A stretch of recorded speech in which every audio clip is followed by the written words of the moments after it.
السلام علیکم۔ کہانی ٹائم میں ناظرین کو خوش آمدید کہتے ہیں۔ کہانی سننے سے پہلے ہمارے چینل کو سبسکرائب کریں اور ساتھ لگے گھنٹی کے بٹن کو بھی دبا دیں تاکہ ہر نئی کہانی کا آپ کو پتہ لگ سکے۔ شکریہ۔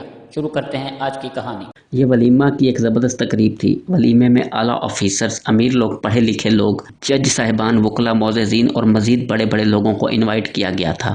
یہ ولیمہ اپنے وقت کے ایک بڑے اور مشہور ظریف شاعر اکبر الہ آبادی کے بیٹے کا تھا، جو بذات خود بھی اس وقت ایک مشہور اور نامی گرامی جج تھے۔ اکبر الہ آبادی کا بیٹا بھی جوان العمر تھا۔ بیٹے کی شادی ہے، ولیمے کی تقریب ہے کہ اس کا باپ اٹھا اور اعلان کیا، معززین سامعین، آپ کی توجہ چاہتا ہوں۔ سب لوگ اکبر الہ آبادی کی طرف متوجہ ہوئے۔ میں اپنے بیٹے کو تحفہ پیش کرنا چاہتا ہوں۔ لوگ حیران ہوئے کہ باپ اتنا بڑا نامی گرامی شاعر اور حاکم وقت ہے، ضرور کوئی بڑی شے ہی اپنے بیٹے کو گفٹ کرے گا، کوئی سونے کی انگوٹھی یا ڈائمنڈ کی انگوٹھی یا کوئی قیمتی گھڑی بھی ہو سکتی ہے، یا بہو کے لیے کوئی ڈائمنڈ سیٹ بھی تو ہو سکتا ہے۔ سب لوگوں نے دلچسپی سے ایک دوسرے سے سرگوشی میں سوال کیے کہ آخر کیا ایسی قیمتی چیز ہے وہ اپنے بیٹے کو دینا چاہتے ہیں۔ اکبر الہ آبادی نے ایک گفٹ پیک اپنے بیٹے کی طرف بڑھایا۔ والد صاحب نے کہا، اس کو کھولو، اور میں نے اس کو کھولنا شروع کیا۔ ایک تہہ کھولی، دوسری تہہ کھولی، تیسری، پھر چوتھی۔ میں تہہ کھولتا جا رہا تھا اور لوگوں کی دھڑکنیں سمیت میری تیز ہوتی جا رہی تھیں۔ سب کو تجسس ہو رہا تھا کہ آخر اس گفٹ پیک میں ایسا کیا ہے۔ میں نے دل میں کہا،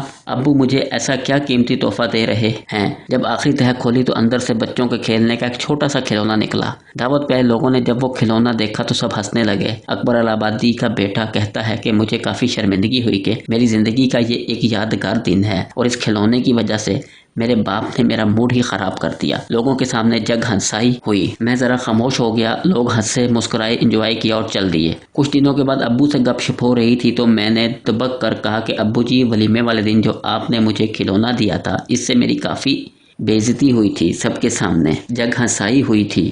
لوگ ہنس رہے تھے کہ ایک باپ نے اپنے بیٹے کو کھلونا تحفے میں دیا۔ اتنی بڑی تقریب، شہر کے سب معزز ججوں کے سامنے آپ نے میری توہین کر دی۔ ابا جی، میرے والد صاحب مسکرائے اور شفقت سے کہا، میرے بیٹے، میں تم کو ایک میسج دینا چاہتا تھا۔ جب تو بچہ تھا تب میں کافی غریب تھا۔ ایک دن میرے پاس پیسے نہیں تھے اور تم کو یہ کھلونا پسند آ گیا تھا۔ تم نے اسی کھلونے کو خریدنے کا مطالبہ کیا تھا جو میں خرید نہ سکا۔ تم اس وقت بہت روئے تھے، اتنے خفا ہو گئے تھے کہ مجھ سے ایک ہفتہ مسلسل بات بھی نہیں کی تھی۔ یعنی تم کو اس کھلونے کی اتنی چاہت تھی کہ اس نے تم کو مجھ سے ایک ہفتہ دور کر دیا۔ آج میں نے سوچا کہ تمہاری شادی کی تقریب ہے، لہٰذا تم کو بچپن والا کھلونا خرید کر دوں اور سمجھاؤں کہ دیکھو بیٹا، بچپن میں اسی کھلونے کو خریدنا تمہاری سب سے بڑی آرزو تھی، لیکن جب جوانی میں پہنچے اور بھرے مجمع میں آپ کو لوگوں کے سامنے آپ کی تمنا پوری کر کے دی۔